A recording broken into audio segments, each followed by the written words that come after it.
Bismillahirrahmanirrahim. Assalamualaikum warahmatullahi wabarakatuh. Nama saya Putri Indah Hasani dengan NPM 19111000373, mahasiswi program studi pendidikan guru madrasah ibtidaiyah kelas I semester 3. Saya akan mempresentasikan jurnal saya pada mata kuliah filsafat pendidikan Islam dengan judul Pemikiran Socrates dan Plato. Yang pertama, Socrates. Socrates lahir sekitar tahun 470 sebelum Masehi dan dihukum mati dengan harus minum racun pada tahun 399 sebelum Masehi. Socrates merupakan pemikir yang memperkenalkan istilah teoria sebagai pengetahuan. Menurutnya, tugas negara adalah mendidik warga negara dalam keutamaannya, yakni memberikan kebahagiaan kepada setiap warga negara serta membuat jiwa mereka menjadi baik. Penguasa negara haruslah memiliki pengertian tentang yang baik. Socrates adalah penganut moral yang absolut dan memiliki banyak keyakinan. Salah satunya adalah meyakini bahwa menegakkan moral merupakan tugas dari filsuf yang mendasarkan ide-ide rasional dan keahlian dalam pengetahuan. Menurut Socrates, keadilan merupakan tujuan politik yang utama, karena keadilan merupakan hal yang esensial bagi pemenuhan kecenderungan alamiah manusia. Menempatkan keadilan sebagai patokan politik sebagai aktualisasi bakat-bakat manusia. Baginya, keadilan ialah melaksanakan apa yang menjadi fungsi atau pekerjaan sendiri dengan sebaik-baiknya tanpa mencampuri fungsi atau pekerjaan orang lain, atau yang disebut dengan the practice of minding one's business. Socrates juga menambahkan bahwa setiap hal yang dikerjakan mengandung kebajikan tersendiri. Yang menjadi patokan kebajikan ialah secara alamiah sangat sesuai, yakni kebajikan setiap hal untuk melakukan aktivitas apa saja secara baik yang sesuai dengan sifatnya. Socrates menganalogikan tiga hal tipe manusia dan tipe masyarakat, yakni yang pertama sifat nafsu atau desire, dilambangkan sebagai pedagang yang bekerja mencari uang sebanyak-banyaknya. Yang kedua, sifat semangat atau spirit, dilambangkan sebagai seorang prajurit yang menjaga tata kehidupan masyarakat. Yang ketiga, sifat akal budi atau reason, dilambangkan sebagai filosof yang berfungsi sebagai penguasa. Berkaitan dengan kesejajaran antara jiwa dan tipe masyarakat, Socrates membedakan masyarakat atau rezim menjadi 5 tipe, yaitu yang pertama, aristokras. Tipe ini dikategorikan sebagai rezim terbaik karena yang memerintah adalah seorang raja yang bijaksana atau filosof. Keadilan akan terwujud dalam tipe rezim aristokrasi ini sebab setiap kelas dalam masyarakat melaksanakan fungsinya secara maksimal dan bekerja sama secara harmonis di bawah pimpinan sang raja yang filosof. Rezim ini dijiwai dengan akal budi. Yang kedua, timokrasi. Tipe ini dikategorikan sebagai rezim kedua. Selain itu, rezim ini diperintah oleh mereka yang meyakini akan kehormatan dan kebanggaan, yakni prajurit. Rezim ini dijiwai dengan semangat.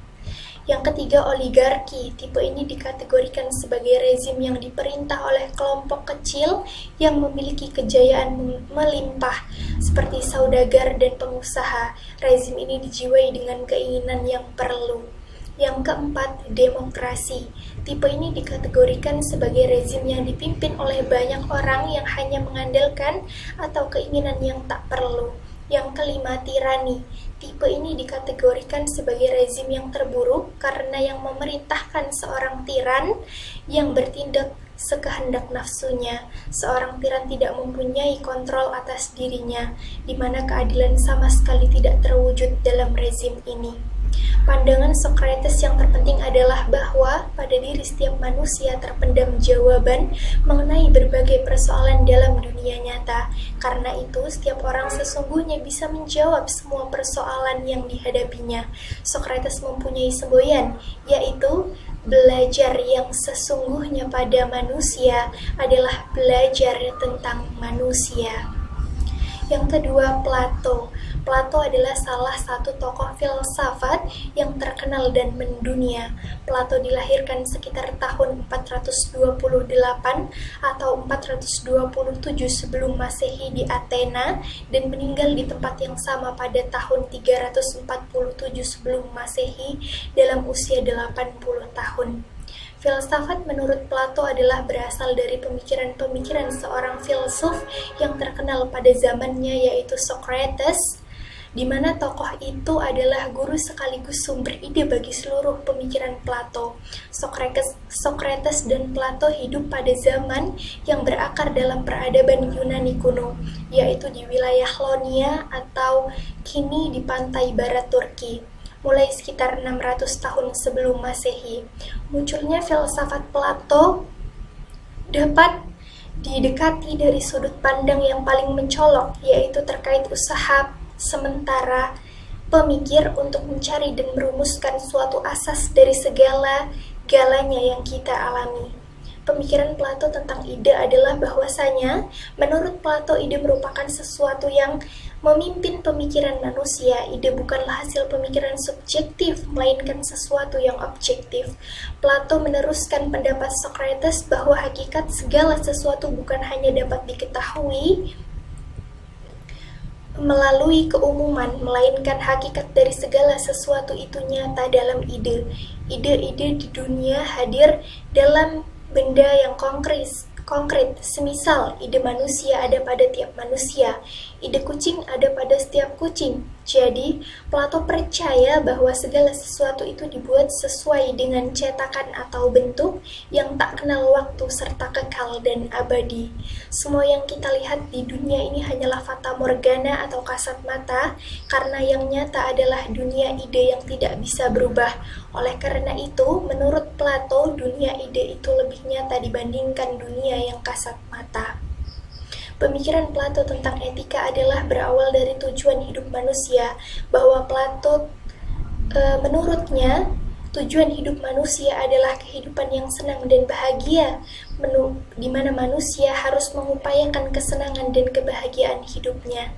Pemikiran Plato tentang pengetahuan sejati adalah bahwasanya Plato percaya bahwa segala sesuatu yang kita lihat di sekeliling kita di alam ini, segala sesuatu yang nyata dapat disamakan dengan busa sabun. Sebab menurutnya tidak ada sesuatu pun ilmu yang abadi di dunia indrawi. Kita hanya dapat mempunyai pengetahuan sejati tentang sesuatu yang dapat dipahami akal kita. Pemikiran Plato tentang ajaran negara tertera dalam bukunya yang berjudul Polites dan Nomoi. Konsepnya tentang negara yang dikeluarkan oleh Plato, yakni konsep negara yang di dalamnya terkait etika dan teorinya tentang negara yang ideal. Konsep etika yang dikemukakan oleh Plato seperti halnya konsep etika yang dikeluarkan oleh Socrates, gurunya sendiri, yakni tujuan hidup manusia adalah hidup yang baik. Menurut Plato, untuk membangun sebuah negara yang ideal diperlukan sebuah konsep tentang negara yang baik. Menurutnya, negara yang ideal harus terdapat 3 golongan yang menjadi bagian terpenting dalam sebuah negara, yakni yang pertama, golongan yang tertinggi, terdiri dari orang-orang yang memerintah, yakni seorang filosof. Yang kedua, golongan pelengkap atau menengah, yakni yang terdiri dari para prajurit yang bertugas untuk menjaga keamanan negara dan menjaga ketaatan para warganya. Yang ketiga, golongan terendah atau golongan rakyat biasa, yakni yang terdiri dari para petani, pedagang, yang bertugas untuk memikul ekonomi negara. Menurut Plato, terciptanya negara yang baik tergantung kepada siapa yang memerintah. Jika akal yang memerintah sebagaimana kepala mengatur tubuh, maka filosoflah yang harus mengatur masyarakat. Sehingga dia mengatakan bahwa negara yang baik tidak akan pernah ada apabila filosof belum menjadi pemimpin di negara tersebut. Terima kasih.